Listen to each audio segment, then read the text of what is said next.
Assalamualaikum warahmatullahi wabarakatuh. Selamat pagi pemirsa di seluruh Indonesia.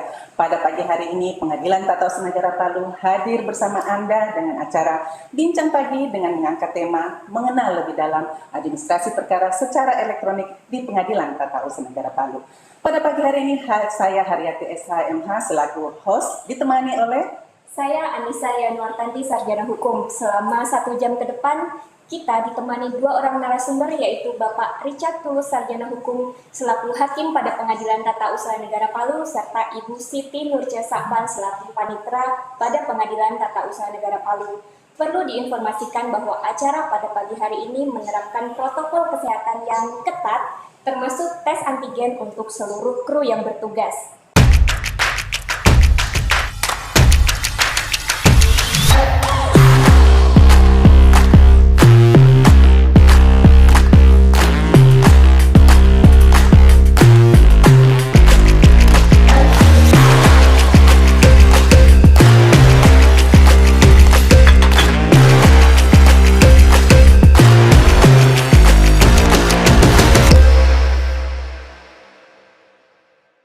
Nah, sekarang pada pagi hari ini kita sudah ada narasumber nih bersama kita ada Bapak Richard Tulus dan juga ada Ibu Siti Nurca Sakban.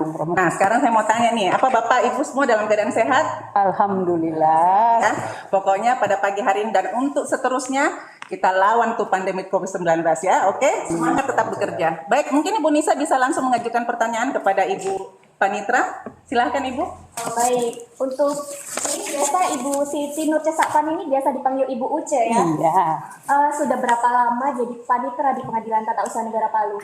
Baru panitera saya dilantik terhitung mulai tanggal 1 November 2018. Jadi sekitar mau 3 tahun. Untuk tugas dan fungsi panitera itu sendiri apa saja, Bu?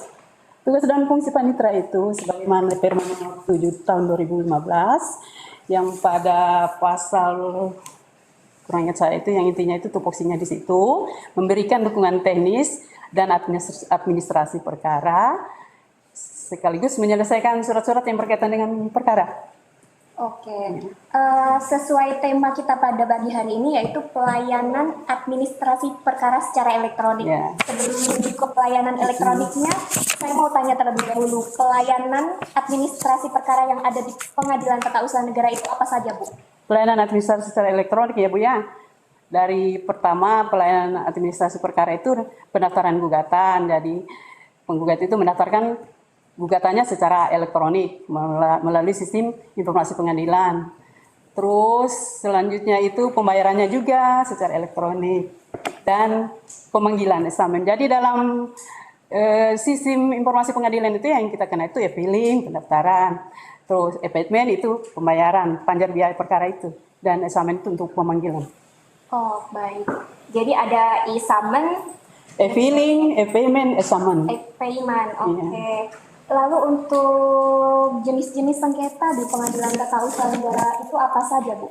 Jadi sini sengketa itu ya seperti pertanahan, kepegawaian, perizinan, kepala desa dan perangkat desa, lingkungan hidup, terus ada sengketa tuntutan khusus itu seperti sengketa komisi informasi, pengadaan tanah untuk kepentingan umum, permohonan positif ya dan lain-lainnya. Permohonan fiktif positif. Dari seluruh jenis-jenis sengketa yang telah Ibu Uce sebutkan tadi, apakah semuanya sudah bisa dilakukan secara elektronik atau ada yang belum? Bisa, untuk kita ini tahun 2001 semua sudah secara elektronik. Semua sudah secara elektronik. Itulah makanya Pengadilan Tata Usaha Negara Palu meraih peringkat ketiga ya. Ya. Mungkin ini tugas dari Bu Uce nih dan untuk semua kru yang ada di bawah, teman-teman PTSP, semoga nanti tahun depan bisa menjadi peringkat 1 ya Bu Uce ya, itu tugas berat itu. Nah, ini kita sudah bersyukur ini sudah peringkat 3 loh. Mungkin jangan sampai kalah dengan peradilan yang lain ya Bu ya, terutama untuk tipe C untuk sementara ini. Baik Bu Disa, mungkin ada tambahan lagi pertanyaan? Sebelumnya dari Pak Richard sepertinya ada yang ingin dijelaskan dari ini. Nah, mungkin ada tambahan mungkin dari Pak Richard nih. Selama Pak Richard bertugas di sini kan udah setahun lebih ya Pak Richard ya, benar. diangkat jadi hakim pertama di Pengadilan Tata Usaha Negara Palu. Benar. Nah, Ada nggak Pak Richard ngalamin nih pendaftaran ini yang dilakukan secara manual nih? Karena tadi informasinya dari Bu Panitra bahwa semuanya sudah, tapi ada perkara yang lainnya yang memang tidak memungkinkan untuk kita laksanakan elektronik. Mungkin seperti fiktif positif barangkali. Bagaimana Pak Richard? Oh ya, terima kasih kesempatannya Bu. Memang inovasi yang dilakukan Mahkamah Agung ini terus terang sangat membantu pencari keadilan. Yang dimana program dari Ketua Mahkamah Agung sejak tahun 2020 menitik beratkan pendaftaran gugatan secara elektronik itu turut membantu, itu yang pertama. Itu menurut Perma nomor 1 ya Pak ya? Ya, tahun Perma. 2019 ya? Betul, Nah, betul. Kemudian memang saat ini belum semua sengketa tun khusus yang melayani pendaftaran secara elektronik ya Bu ya. Yang sudah kita tahu sengketa gugatan biasa dengan objeknya keputusan tun maupun sengketa tindakan pemerintahan itu sudah bisa diajukan pendaftaran secara elektronik. Kemudian sengketa permohonan mengenai sengketa permohonan pengujian wewenang itu sudah bisa dilakukan secara elektronik. Jadi para pihak khususnya penggugat tidak perlu jauh-jauh datang, cukup mengupload dokumennya dalam sistem informasi pengadilan, melengkapi data dukungnya, nanti akan diverifikasi oleh kepanitraan.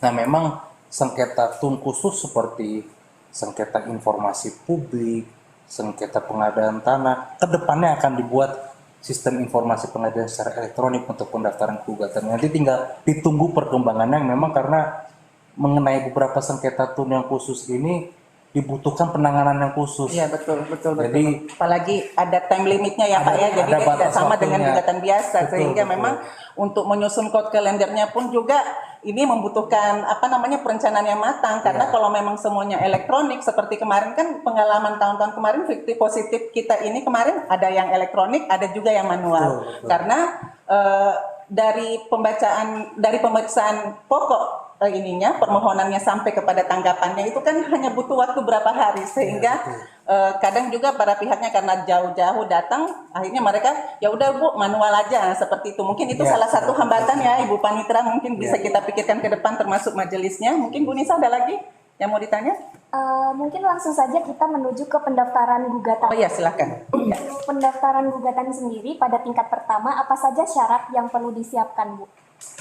Pendaftaran gugatan di tingkat pertama itu syarat utamanya itu dia harus mempunyai alamat email, contohnya alamat domisili surat elektronik, contohnya kayak harus punya email, karena email itu yang akan didaftarkan dalam akun ekor. Terus gugatannya kalau dia kuasakan harus surat kuasa. Terus yang satunya itu kalau kuasa itu kan harus ada berita acara sumpah, ada kartu anggotanya. Terus yang utama juga itu ada upaya administrasi.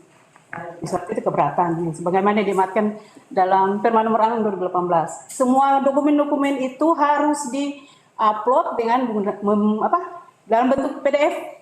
Jadi dia scan terlebih dahulu baru di-upload. Oh, baik. Itu termasuk perkara banding ya Bu ya? Termasuk perkara banding juga seperti itu. Karena kan ini kan kemarin sudah digalakkan juga nih Mahkamah Agung untuk proses permohonan bandingnya juga sudah secara elektronik. Secara elektronik, asalkan dari awal itu dia mendaftar secara elektronik, terus persidangan secara elektronik, dan salah satu syarat untuk upaya hukum banding secara elektronik harus bisa mendownload putusan secara elektronik. Oh, jadi kalau misalnya dia dimulai dengan gugatan manual misalnya, berarti dia tidak bisa nanti mengajukan permohonan secara ikut nanti di Bisa, karena dia banding. karena syarat utama juga itu kan dia harus bisa mendownload putusan yang diambil dari ekor itu, dari sistem informasi pengadilan yang telah ditandatangani secara elektronik oleh panitera. Nah, ini saya juga baru tahu nih, mudah-mudahan ini menjadi edukasi buat masyarakat Indonesia pada umumnya ya, bahwa ternyata kalau pendaftarannya secara manual di tingkat pertama berarti bandingnya pun juga ikut manual. Nah, mungkin saya ingatkan kembali kepada pemirsa di seluruh Indonesia yang mau mengajukan pertanyaan, silahkan. Di sini ada IG, ada Facebook dan YouTube, nanti akan kita jawab satu persatu kalau waktunya memungkinkan. Tapi kalau misalnya waktunya tidak memungkinkan, nanti kita jawabnya secara offline. Mungkin Bu Nisa silahkan, ada lagi? Baik, tadi Bu Uja menginformasikan bahwa salah satu syarat untuk pendaftaran perkara secara elektronik itu ada mencantumkan email atau domisili elektronik. Nah, seberapa penting sih Bu domisili elektronik dimiliki? Bagaimana jika ada misalnya pendaftar itu belum memiliki domisili elektronik, itu bagaimana solusinya? Domisili elektronik itu kan domisili para pihak yang domisili para pihak berupa alamat surat elektronik. Bagaimana kan kita menyampaikan panggilan kalau dia tidak punya email? Nah, email itu seperti kita membuat akun Facebook. Nah, akun Facebook itu kan harus perlu email.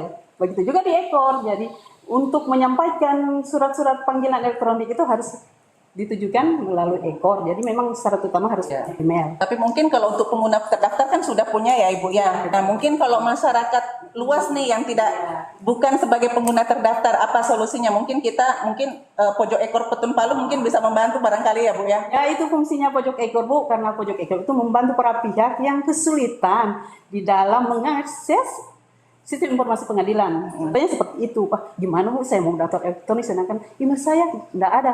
Maka silakan ke pojok ekor, karena di Ekor ya. tugas yang memang memahami. Iya. Oke. Jadi Pengadilan Tata Usaha Negara Palu telah memiliki pojok ikor ya Bu, dengan Iya, telah tersedia. orang petugas yang kompeten. memang kompeten untuk itu. Lalu untuk pendaftaran gugatan itu sendiri kan kita tahu penggugat itu bisa perorangan, bisa badan hukum. Lalu apakah ada pembedaan syarat-syarat dalam pendaftaran gugatan itu antara perorangan dengan badan hukum? Kalau dia menggugat secara perorangan, jelas KTP-nya dulu dan email pribadinya itu. Ya. Tetapi kalau dia telah memberikan kuasa kepada kuasa hukumnya, email dari kuasa hukum itu dan identitas kuasa hukum itu yang kita masukkan sebagai akun ekornya nanti. Jadi kalau dia kuasa hukum, jelas dia sudah punya masuk ke akun pengguna terdaftar. Jadi itu yang harus dimasukkan karena itu untuk kebutuhan panggilan dan pelaksanaan litigasinya nanti. Iya. Terus nanti proses persidangannya Pak Richard, mungkin kalau sudah dari ekor masuk ke persidangan ada hambatan-hambatan nggak kemarin ditemuin tuh pada pemeriksaan persiapan, mungkin ada yang kurang ini, ada yang kurang itu. Ya. Padahal itu kan sudah menjadi syarat ya Pak Bu ya, pada saat pendaftaran di ekor kan sudah tampil tuh syarat-syaratnya. Nah, pada proses persidangan masih ada kendala nggak tuh Pak? Ya, jadi seperti ini. Menambahkan juga apa yang disampaikan oleh Bu Panitera tadi. Tadi kan dikenal pendaftaran gugatan ada orang perorangan atau badan hukum. Nah, berkaitan dengan badan hukum, kiranya apabila ada badan hukum yang menunjuk kuasa hukum untuk mengajukan gugatan di sini, dapat dilengkapi terlebih dahulu dokumen-dokumen pendukungnya, seperti misalkan akta pendirian badan hukum, akta perubahan terakhir, hingga pengesahan dari akta tersebut yang lazimnya disahkan oleh Kementerian Hukum dan HAM. Yang berkaitan dengan kendala, catatan kami itu merupakan hal-hal yang sifatnya minor saja, Bu. Iya, minor, karena ya. pada prinsipnya setelah gugatan saudara itu didaftarkan, ditelaah dulu oleh Ibu Uce, Iya, Bu selaku Uce, ya. panitera, Selaku panitera. lalu diantarkan berkas itu ke ketua pengadilan. Ada proses dismisal di situ. Ada proses penelitian administrasi dismisal yang mana jika proses itu lolos masuk ke pemeriksaan persiapan. Nah, nanti apa yang menjadi kekurangan oleh penggugat, majelis hakim wajib sesuai pasal 63 Undang-Undang Nomor 586 memberikan saran-saran dalam waktu 30 hari. Jadi perbaikan-perbaikan itulah nanti yang akan kami sampaikan dan dapat ditindaklanjuti oleh pihak penggugat. Ya, apalagi waktunya masih ada 30 hari Pak ya Betul, dalam betul, proses betul. itu. Saya ada pertanyaan untuk Pak Richard Ya.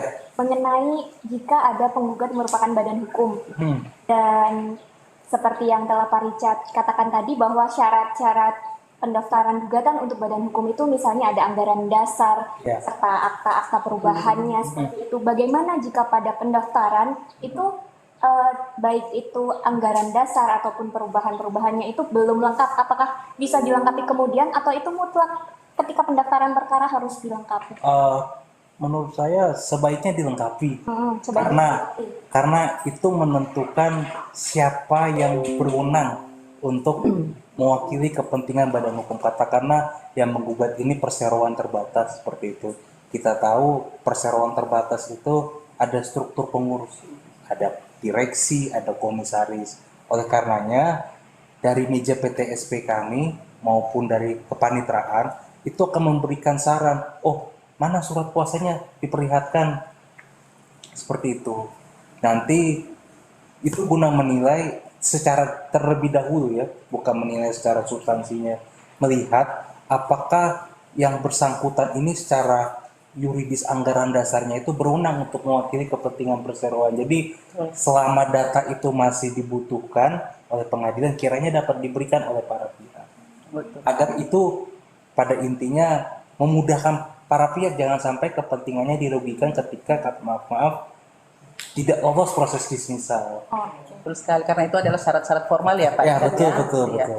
Nah kemudian nih Bu Panitra nih, selama proses berjalannya e-court ini selama, kalau dulu kan kalau tidak salah Perma nomor 3 tahun 2018 diawali itu ya, pengenalan e-court dari Mahkamah Agung, kemudian diterbitkan lagi nomor 1 tahun 2019. Nah, Ya. di situ ada beberapa perubahannya. Nah, dalam rentang waktu pada saat itu 2018 sampai tahun 2021 ini, ada nggak kendala yang berarti dialami khususnya PTSP di Pengadilan Tata Usaha Negara Palu mengenai penanganan e-court ini, Bu?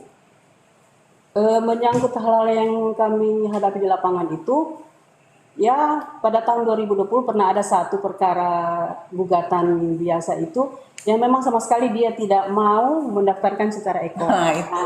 Ini. Jadi memang yang bersangkutan tidak mau sama sekali, Mau tidak mau ya Bu ya? tapi dengan syarat harus membuat surat pernyataan. Alasannya apa? Di situ dia cantumkan nama dan nomor perkaranya dan terutama alasan apa kenapa dia tidak mau mendaftarkan gugatannya secara elektronik. Misalnya mungkin itu Ya. para pihaknya atau pengacaranya mungkin lagi malas download kali Bu ya. Gitu ya. Padahal dengan adanya elektronik ada manfaat lain ya Bu ya. Iya. Panjarnya semakin rendah ya Bu ya. Panjarnya rendah. Pajak untuk tingkat pertama, bahkan jika dia tidak sependapat dengan putusan, dia bisa banding, panjarnya lebih rendah. Ya. Nah, betul sekali. Jadi catatan. Malah menjadi sebenarnya sih dimudahkan ya, Iya. dimudahkan juga sebenarnya karena dengan itu semua menjadi lancar, menjadinya sederhana akhirnya Iya. kan, bukan lagi jadi ribet datang ke sini dan sebagainya.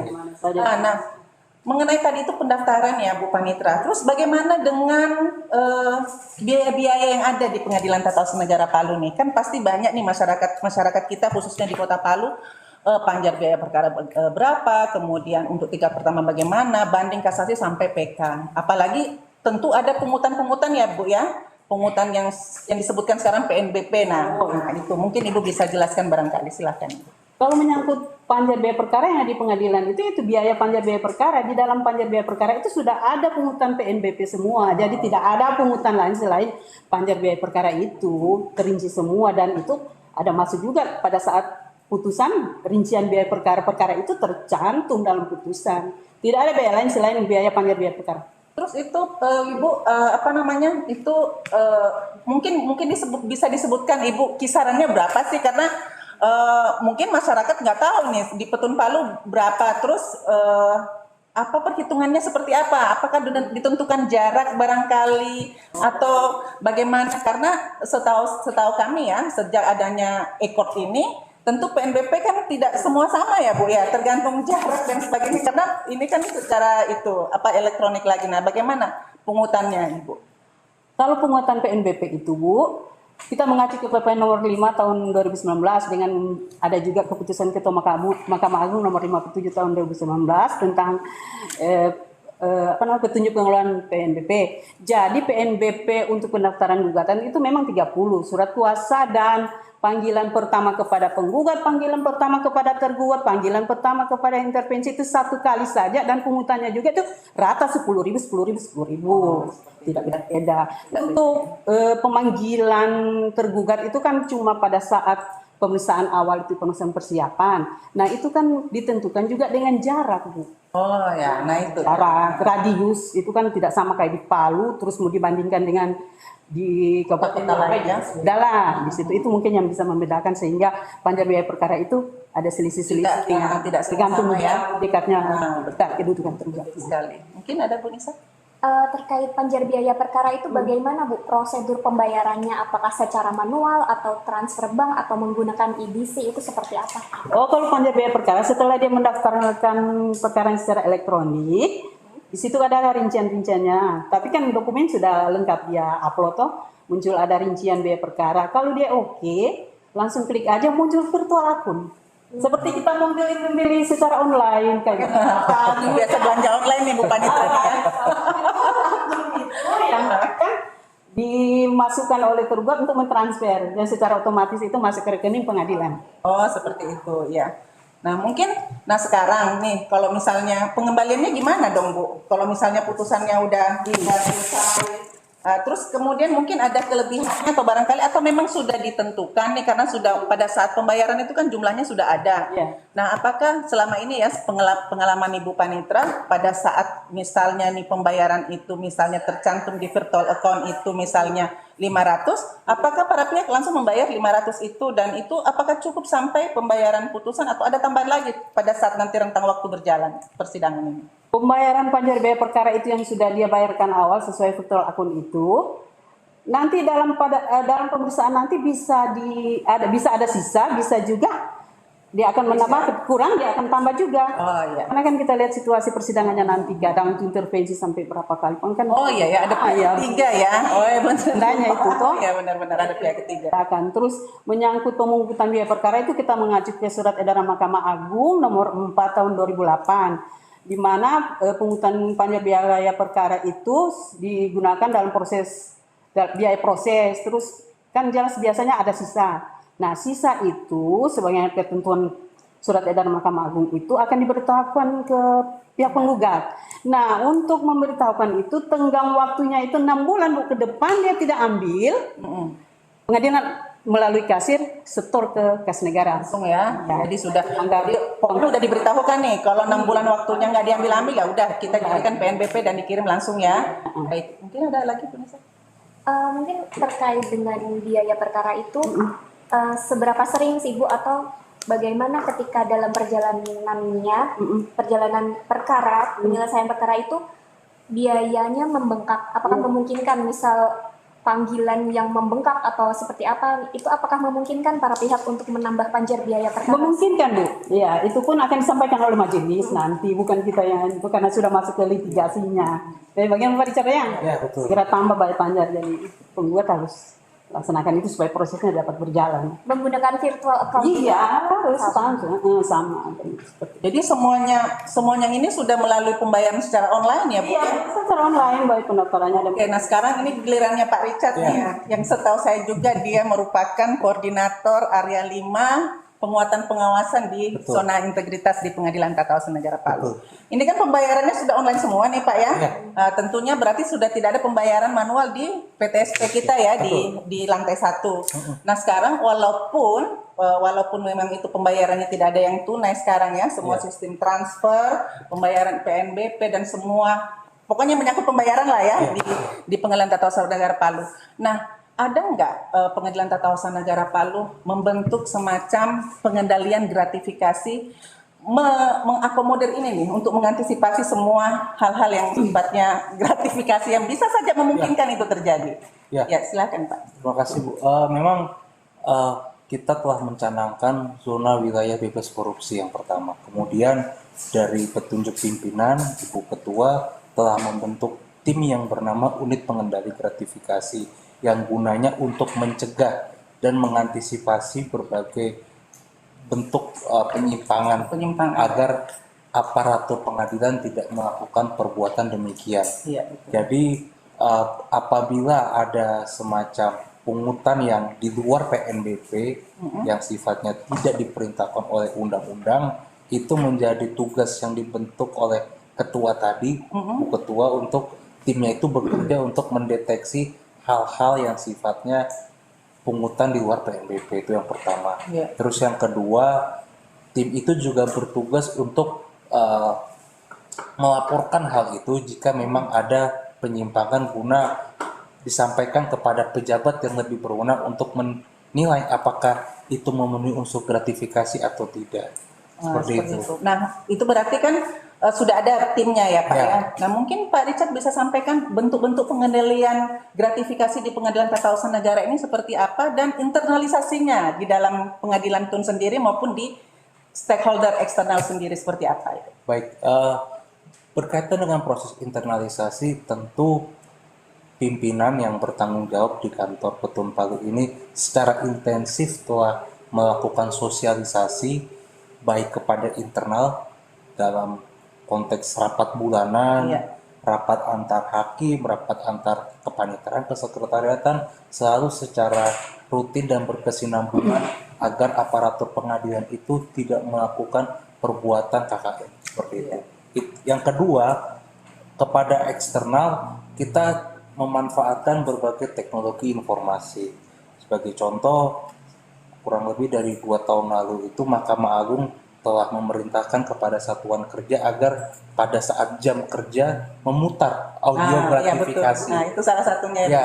Jadi kalau pengunjung datang tiap 15 menit sekali itu akan didengar Iya, betul. suara audio himbauan kepada pencari keadilan agar tidak memberikan pemberian dalam bentuk hadiah atau bentuk apapun juga kepada aparatur pengadilan. Lalu yang ketiga, kita juga melakukan public campaign dulu. Oh iya, public campaign yang penting ya, Pak. Yang dilakukan secara berkesinambungan. Kita sering jalan ke tempat-tempat umum, tentu dalam memperhatikan kondisi protokol kesehatan di era pandemi ini. Kita membentangkan banner, spanduk, membagi stiker, poster, lalu sebagai reward juga kita kasih masker katakanlah seperti itu, agar masyarakat mengetahui bahwa kami mendeklarasikan wilayah bebas korupsi di Petunjang. Betul sekali. Jadi kita selalu bagi-bagi itu kepada Mungkin juga karena bagi informasi. Sulawesi Tengah ini kan masuk PPKM level 4 ya. Iya. Jadi pergerakan kita mungkin tentunya sangat terbatas. Yang ada beberapa program yang tentunya tidak berjalan secara normal. Nah, mungkin kita sosialisasinya salah satunya juga di berbagai macam media sosial ya Pak yang kita miliki ya, dengan website kita, kanal media sosial kita telah juga mensosialisasikan pencegahan anti gratifikasi seperti itu. Nanti bisa buka websitenya Petun Palu seperti itu. Kita telah mendesain website kita sendiri. Oke, mungkin Bu Nisa ada tambahan? Mau kembali lagi ke Bu Panitra, masih ada yang ketinggalan barangkali. Oke, baik. Masih terkait mengenai biaya panjar perkara, karena membicarakan mengenai biaya perkara ini sangat menarik. Jadi saya ingin bertanya kepada Ibu Uces, bagaimana jika ada pendaftar perkara itu dia keberatan dengan biaya perkara yang ada di sini, atau misalnya bagaimana jika ada atau dia tidak pendaftar perkara yang tidak mampu, itu bagaimana, apa solusinya? Pertanyaan Ibu, keberatan terhadap panjar perkara, terus ada orang tidak mampu. Kalau keberatan atau kan bisa dia langsung ke PTSP, ada meja pengaduan Bu ya. Nah, ungkapkan dari situ bisa secara lisan maupun tertulis. Bisa juga dia langsung ke aplikasi Siluas Mahkamah Agung, nanti kan Bawas yang akan memeriksa. Bisa juga dia melaporkan atau mengadukan melalui call center 0811 4 kali 064. Terus menyangkut tidak mampu itu. Nah, untuk masyarakat kurang mampu, tidak mampu istilahnya itu, jelas tetap mengacu kepada pedoman pelayanan bagi masyarakat kurang mampu di pengadilan.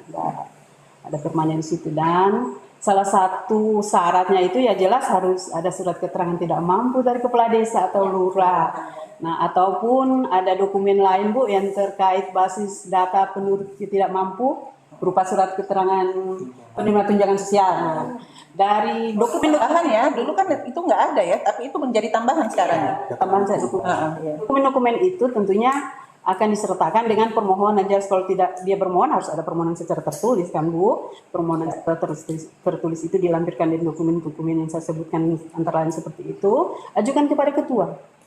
Nah, nanti ketua akan menyikapinya apakah ini memang layak untuk diberikan atau bagaimana, nanti disikapi dengan penetapan Bu dari ketua. Jadi ada penetapannya? Ada penetapan dari ketua. Dan itu biasanya ditanggung oleh peradilan tata kita ya, ada di tempat tersebut. karena itu kalau tidak salah dimuat di DIPA 05 ya Bu ya. Iya. Nah, biasanya kalau di Petun Palu ini berapa Bu?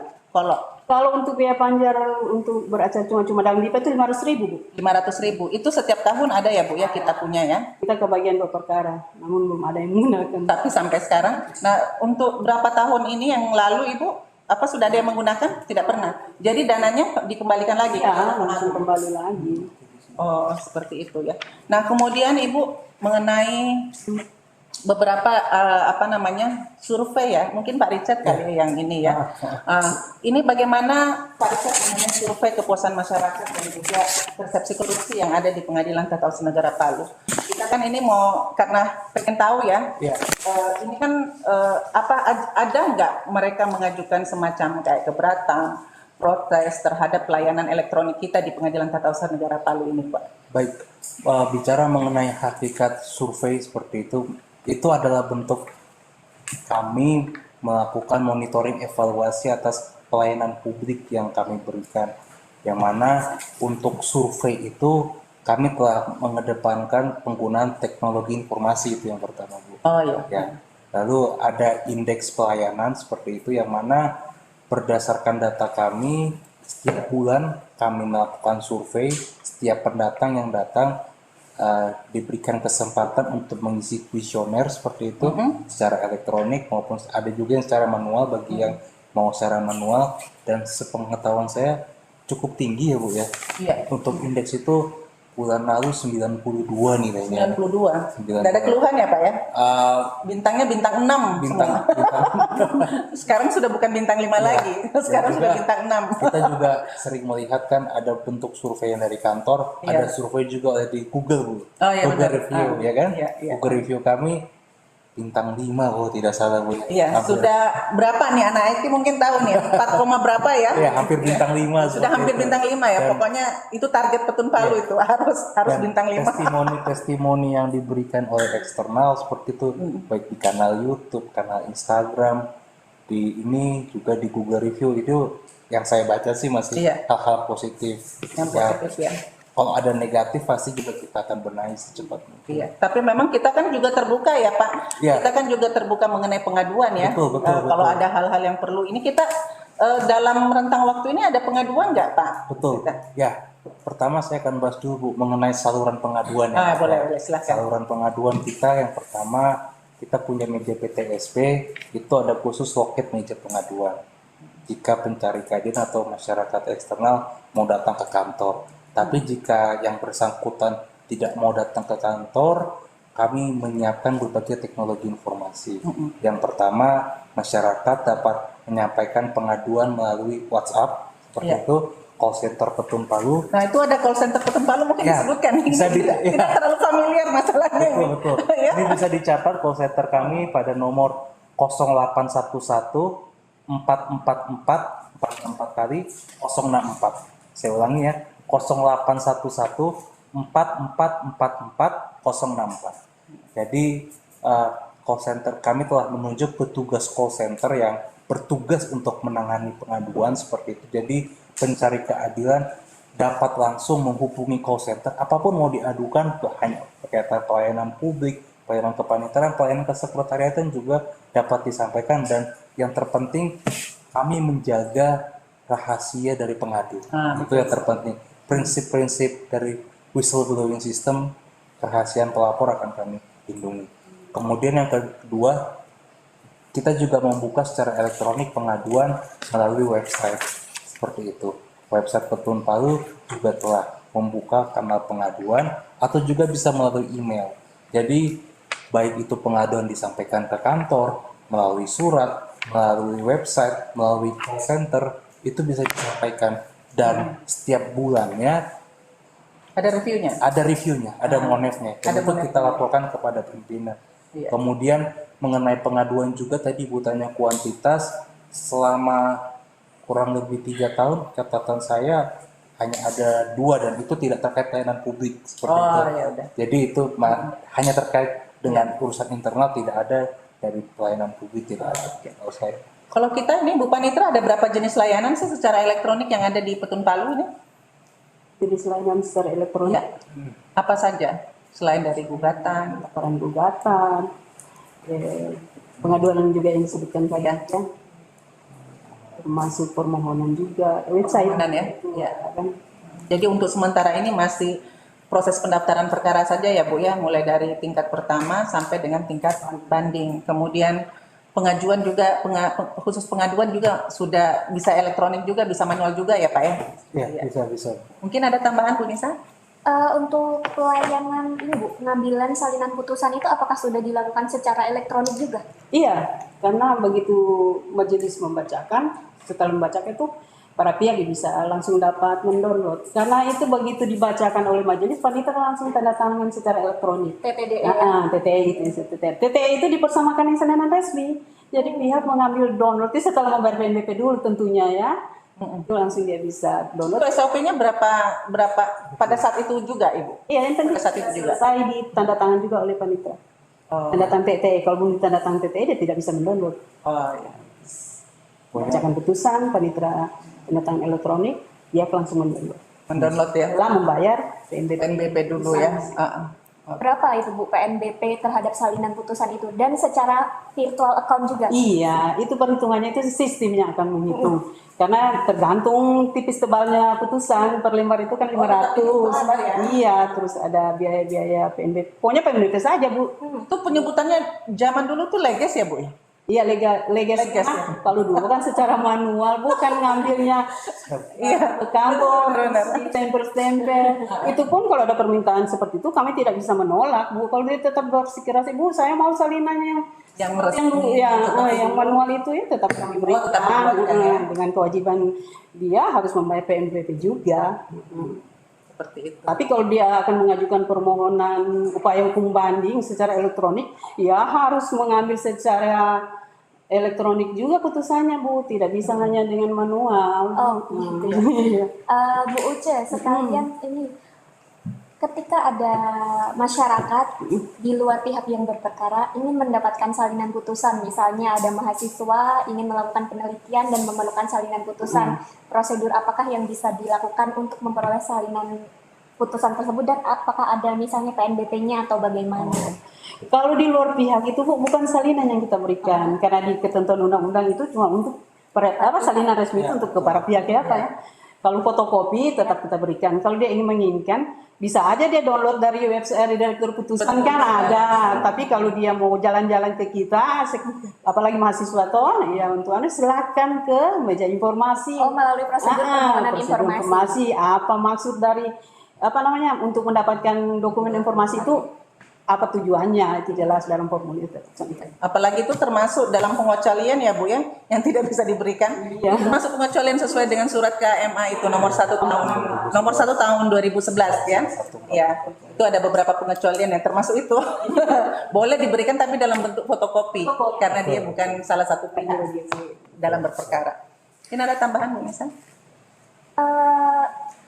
Berbicara mengenai pelayanan yang ada di Pengadilan Tata Usaha Negara Palu, tadi sudah membicarakan mengenai pojok e-court. Kita bergeser ke PTSP, Bu. Di PTSP itu ada pelayanan apa saja? PTSP itu selain pelayanan bagian sekretariatan, saya berbicara menyangkut pelayanan administrasi perkara itu ya. Dari meja 1 ada di situ untuk memverifikasi data-data yang telah diupload dalam e-court itu. Terus ada petugas meja pengaduan, ada petugas informasi, terus ada juga pojok e-court. Untuk di meja 1 pelayanan apa saja yang bisa diberikan? Untuk meja 1 itu dia memverifikasi berkas-berkas gugatan yang telah diupload oleh para pihak di e-court. Jadi begitu pihak penggugat membayar panjar itu ada notifikasi, Bu. Padahal ada notifikasi ya? Kita juga bisa langsung mantau. Kalau kita kan pagi-pagi tuh, Bu, begitu masuk ruangan terus nyalakan komputer, buka ICP dulu atau NIS, iya. terus Ya, muncul langsung lihat. verifikasi muncul. Aduh, berapa perkara? Aduh, cepat-cepat langsung kita gitu ya. Ya, meja 1 cepat di-download. Terus verifikasi dulu kan, Bu. Begitu verifikasi lengkap, dia bawa dulu ke panel perkara untuk checklist apa-apa saja yang pokoknya apa yang telah dipersyaratkan itu sudah dia lengkapi. Kalau oke ya langsung ya. nomor terus diberikan perkara dan didistribusi lah. Nah, ini Bu Panitra nih. Ini ada pertanyaan kita nih dari melalui channel apa ini, Pak? Rekan-rekan IT ini Facebook ya. Nah, di rekan-rekan Facebook ini ada pertanyaan dari Wistop Wendersteak ya. Nah, dia mengajukan pertanyaan mungkin bisa nanti dijawab. Hal yang paling urgen yaitu pelayanan kepada masyarakat tentang isu putusan serta penjelasan isi putusan dan kecepatan waktu menyerahkannya. Oke, selamat pagi, terima kasih. Jadi pertanyaannya itu adalah pelayanan kepada masyarakat tentang isu Nah, putusan ya. undangan hakim mungkin maksudnya. Ini menyangkut kewenangan hakim kayaknya. Nah, mungkin bisa kasih gambaran barangkali nih Pak Richard barangkali ya mengenai isu putusan. Ya, memang menjadi tuntutan dari pencari keadilan bahwa putusan hakim itu dapat memberikan kepastian dan keadilan hukum bagi masyarakat.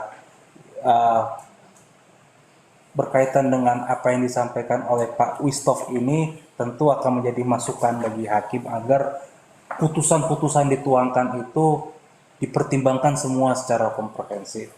Lalu yang menjadi catatan kami juga kecepatan waktu menyerahkannya. Nah, secara peradilan secara elektronik ini sangat membantu Pak Wistof berkaitan dengan kecepatan waktu menyerahkannya. Selama 1 tahun lebih saya bertugas di Petun Palu, saya bersama majelis saya tentunya berkomitmen agar saat putusan itu diketuk atau dibacakan secara elektronik, para pihak dapat mengambil salinannya hari itu juga. Dalam arti yang kami upload dalam e-court dan kami verifikasi dalam e-court itu adalah salinan putusannya. Semua isi pertimbangan dari kepala, amar putusan hingga rincian biaya perkara kami upload hari itu juga. Jadi dari majelis sendiri sudah berkomitmen untuk memberikan pelayanan secepat mungkin kepada pencari keadilan. Kami juga memahami bahwa putusan kami itu ada pihak yang sependapat, ada tidak sependapat.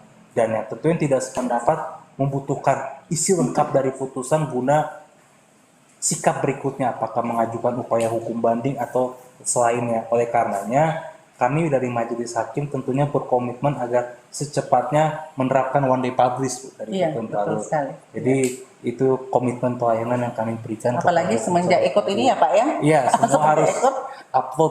hari pembacaan putusan ya hari upload itu juga ya Pak ya. Betul. Seperti itu ya.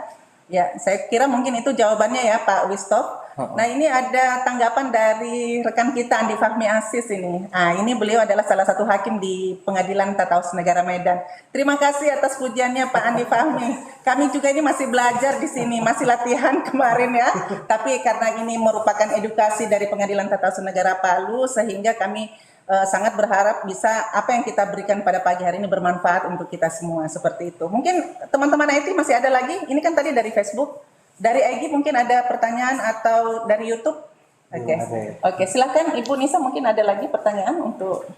Oke, baik, sambil menunggu nanti ada pertanyaan selanjutnya mungkin dari Instagram, kita beralih ke Pak Richard dulu. Ya. Saya ingin mengetahui bagaimana tanggapan Pak Richard terhadap pelaksanaan pemeriksaan perkara secara elektronik mulai dari awal sampai pembacaan putusan itu, apakah seluruhnya sudah dilakukan secara elektronik atau masih ada yang manual? Lalu mungkin Pak Richard ada kendala atau malah justru termudahkan selama pemeriksaan secara elektronik itu, silakan. Ya, terima kasih Bu Anissa.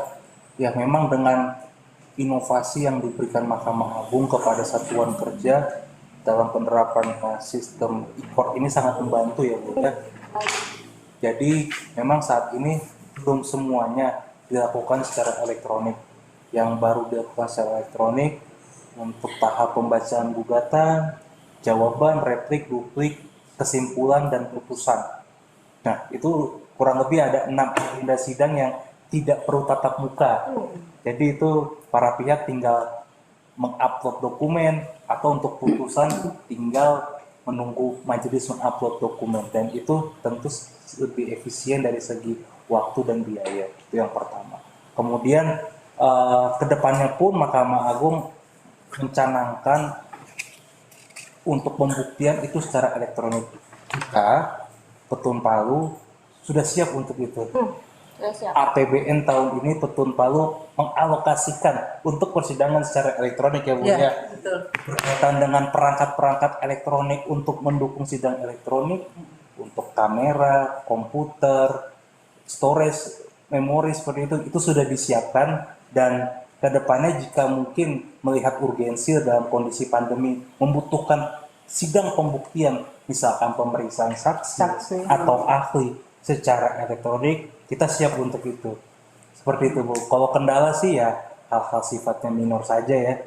Tapi kedepannya kita memang mengagendakan untuk pemeriksaan persiapan, pemeriksaan saksi atau ahli itu bisa digunakan secara elektronik. Tapi kita mempertimbangkan kondisi para pihak seperti itu.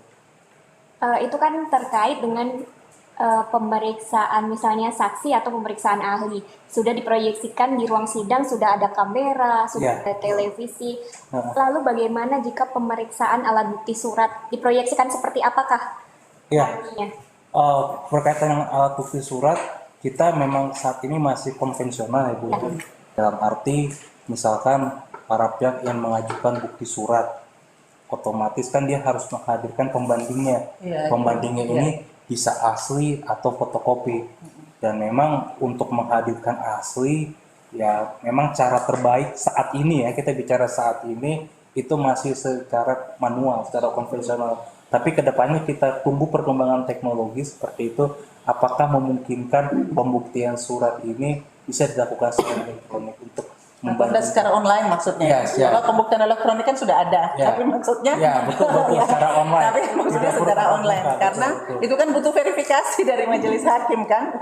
Bukan serta merta mungkin para pihak menaikkan di kamera seperti ini kemudian kita langsung menyatakan itu sama dengan hasil. Nah, itu mungkin menjadi pemikiran kita bersama. Nanti akan seperti apa karena kondisi pandemi memang ini ya kita sih berharap semua segera berakhir sehingga kita bisa sidang karena kendala di pengadilan Tun Palu khususnya Pak ya buka tutup itu kita level 4 sehingga para pihak yang berada di luar kota khususnya kota Palu itu memang sangat butuh waktu yang lama untuk datang ke kantor ya seperti itu dan itu juga menjadi catatan juga kemarin ya tahun lalu kalau nggak salah ya Bu Panitra kita dapat teguran juga karena memang waktu rentang penyelesaian gugatan itu terlalu lama selesai proses persidangannya karena memang buka tutupnya itu sehingga memakan waktu lebih lama lagi dari jadwal yang sudah ditentukan bukan karena kemauan majelis ya tapi memang kondisinya karena pandemi COVID-19 ini sehingga ada hal-hal yang tadinya sudah direncanakan sesuai code kalender menjadi terlantar lah seperti itu ya. Mungkin ada tambahan lagi Bu Nisa? Kalau dari Bu Uce sendiri, bagaimana tanggapan Ibu terkait pelaksanaan pelayanan perkara secara elektronik ini? Apakah memudahkan atau Ibu menemukan masih banyak kendala? Seperti apa itu mungkin bisa diungkapkan? Kalau pelaksanaan pendaftaran gugatan memang kalau barang baru itu Bu selalu ada kendalanya ya. Tapi dengan berjalannya waktu, pihak-pihak sudah memahami. Ya alhamdulillah kendala-kendala itu bisa kami minimalisir. Jadi kalau macam sudah biasa ya, sudah ini yang pastinya. Jadi itu yang menjadi tantangan kalau bukan bukan pengguna terdaftar. Nah itu mungkin yang menjadi kendala, terutama tergugat intervensi ya Bu ya, yang artinya memang dia bisa saja masyarakat biasa, dia tidak diwakili oleh advokat misalnya, tapi dia masyarakat biasa yang membutuhkan bimbingan nih. Nah itu biasanya menjadi kendala Pak Ibu ya. Tapi so far semua bisa dilaksanakan ya Bu ya. Dari awal kalau baru dari namanya barang baru awal-awal sih memang ada yang sedikit-sedikit kurang kita sarankan yang ini itu saja seperti petunjuk bagaimana pendaftaran. Lama-lama mereka sudah pahami Bu, mempermudah juga kan. Ya. Di PTSP itu Bu Panitra kan ada meja 1, ada meja 3 ya. Nah, itu yang di meja 3 itu pelayanannya apa aja itu? Meja 3 itu untuk pelayanan upaya hukum Bu. Jadi kami di sini kan upaya hukum banding sudah secara elektronik, tapi untuk kasasi dan PK masih manual. Konvensional, tapi akan menuju ke sana juga Bu. Akan seperti itu ya. Iya. Nah, prosesnya mungkin Ibu bisa cerita barangkali Bu bagaimana kalau proses betet ini kan tadi kita berbicara soal tingkat pertama ya. Apalagi nih tingkat banding kan masih hal baru nih sebenarnya. Mungkin masih ada juga di pengadilan tata usaha negara manapun mungkin belum menerapkan secara ini karena katanya kalau nggak salah ribet ya Bu ya. Mungkin barangkali bisa Ibu jelaskan karena kalau nggak salah uploadnya itu dan sebagainya. Mungkin bisa Ibu jelaskan bagaimana? Kalau dalam menempuh upaya banding secara elektronik itu yang jelasnya kan dia perkara itu sudah disidangkan secara elektronik dari awal Bu. Ya. Karena putusan elektronik itu salah satu syarat ya untuk mengajukan banding elektroniknya. Dia mengajukan seperti yang tingkat pertama itu mendapatkan betul akun untuk membayar biayanya. Jadi status itu begitu Panitra baca itu status pembayaran begitu sudah langsung setelah bayar Panitra harus membuat akta. akta pernyataan banding. Nah, setelah dibuat akta itu langsung di-upload dulu kan, kita upload ke ekor banding dan diberitahukan ke lawan. Jadi pelaksananya itu juga seperti yang konvensional, cuma ini kan sistemnya online. Iya, iya, iya. Juga kalau nanti ada memori, kami verifikasi, terus beritahukan lagi, insage ya, dan Jadi semuanya sudah insage-nya itu Bu. Iya. Tapi kalau insage masih manual kan Bu? karena insage itu Bu, di ekor itu kan ada di situ untuk datang ke pengadilan, itu kita menjaga alat buktinya Bu. Karena alat bukti kalau kita download terus dia bisa, kita upload terus dia bisa download, itu kan jadi bukti elektronik. Bisa saja, maksudnya kita tidak Iya. menjaga saja. Iya. Alangkah baiknya kalau dia datang ke pojok ekor, ke petugas ekor, dia insage, langsung kita berhadapan. Jadi ada pemberitahuan dari kami juga Bu, untuk datang ke kantor, ke meja petugas ekor untuk insage. Iya. Setelah di insage, kita untuk persiapan pengiriman. Kita juga membayar ke biaya bandingnya itu mendapatkan virtual akun juga Bu. Oh, iya. Jadi kita kayak sebagai pengguna begitu, itu ada virtual akun, kita bayar baru sudah tinggal klik. Prosesnya Ibu masih seperti yang dulu? Ini saya masih baru masalahnya nih kalau ini ya tingkat banding. Itu proses setelah ada bundel, kan ada bundel A juga Iya. ya, ada bundel A, ada bundel B. Nah kemudian pengirimannya itu berapa lama setelah proses pemberkasan ini? Rentang waktunya? Kalau proses upaya hukumannya 20 hari kerja Bu. Tetap 10 hari kerja? 20 hari kerja dari dia menyatakan itu kita proses secepatnya. Jadi bukti-bukti itu, terutama bukti-bukti, pokoknya bundel A itu kita scan semua, terus langsung upload di bundel apa saja semua surat itu sebagai mana yang tertera dalam sistem. Untuk bundel B-nya itu kan otomatis diambil. Iya. Oh, jadi kan kalau dulu kan kalau nggak salah itu setelah dibundel masih manual. istilahnya dulu zaman dulu ya di board segala macam tuh baru kemudian pengiriman berkas via kantor pos kan waktunya itu setelah proses itu kan kalau nggak salah 2 bulan ya Bu ya. Iya. Sekarang sudah menjadi 20 hari kerja. 20 hari jadi lebih cepat lagi dan memang agak berat kerjanya Bu Panitra ya. Jawab Bu. Iya, kalau dulunya kan semua meja 3 kan yang kerja tuh. Nah, semua setelah ada banding elektronik ini otomatis Ibu Panitra yang verifikasi dan Verifikasi. seperti itu. Mungkin ada tambahan lagi Bu? Mengingat waktu sudah hampir 1 jam, mungkin langsung saja closing statement dari Bu Uce dan Pak Richard. Dari Bu Uce dulu mungkin ada yang mau disampaikan. Mungkin pesan-pesannya terhadap acara ini misalnya. Ya, Boleh. atau saya dulu. Atau Bu. Ya. Pak Richard dulu. Baik, terima kasih Bu Anissa atas pertanyaannya. Kami pertama membuat acara ini tidak lain adalah untuk kepada pencari keadilan. Ini adalah bentuk kami, Petun Palu, mensosialisasikan pelayanan yang ada pada Petun Palu dan memperkenalkan inovasi yang diberikan Mahkamah Agung kepada satuan kerja, khususnya terkait beracara secara elektronik. Oleh karenanya kami harapkan pencari keadilan dapat secara maksimal menggunakan aplikasi yang diberikan oleh Mahkamah Agung. Itu yang pertama. Yang kedua, apabila memang ada kekurangan yang diberikan pelayanan kami senantiasa membenahi diri untuk menjadi pengadilan yang lebih baik dan lebih agung ke depannya. Sehingga kami terbuka kepada pencari keadilan, masukan-masukan yang diberikan kepada kami agar kami dapat berkontribusi jadi lebih baik. Seperti itu. Atau Bu Uce ada tambahan berkaitan? Ya, seperti akan disampaikan juga oleh Pak Richard. Tadi saya cuma menambahkan bahwa kami di Petun Palu ini memberikan pelayanan yang baik kepada masyarakat pencari keadilan. Pelayanan kami ramah, apapun yang akan disampaikan kami siap membantu. Ini menyangkut saja pelayanan, ya tentunya pelayanan pendaftaran itu Pak ya. Sampaikan saja apa yang kurang, apa kita siap akan membantu. Yang penting dia dapat berjalan dengan lancar. Keinginan-keinginan dari para pihak, sampaikan saja. Nanti bagaimana kita cari solusinya. Berbicara cuma menyangkut pelayanan ya. Iya. Oke. Saya kira pertemuan kita hari ini kita akhiri ya Bu Nisa, karena memang kita sudah bersama dengan para pemirsa seluruh Indonesia dan kami mengucapkan terima kasih yang sudah memberikan tanggapan baik itu di YouTube, di Facebook dan juga di IG kami di Pengadilan Tata Usaha Negara Palu. Kami sangat berterima kasih sudah merespon live perdana Petun Palu ini dan kedepannya pun kita akan live lagi dengan jadwal dengan tema yang berbeda, dengan nanti jadwalnya juga ditentukan kemudian. Terima kasih, ini ada beberapa yang sudah kasih jempol nih, banyak yang kasih jempol. Terima kasih sekali. Terima kasih atas partisipasinya semuanya.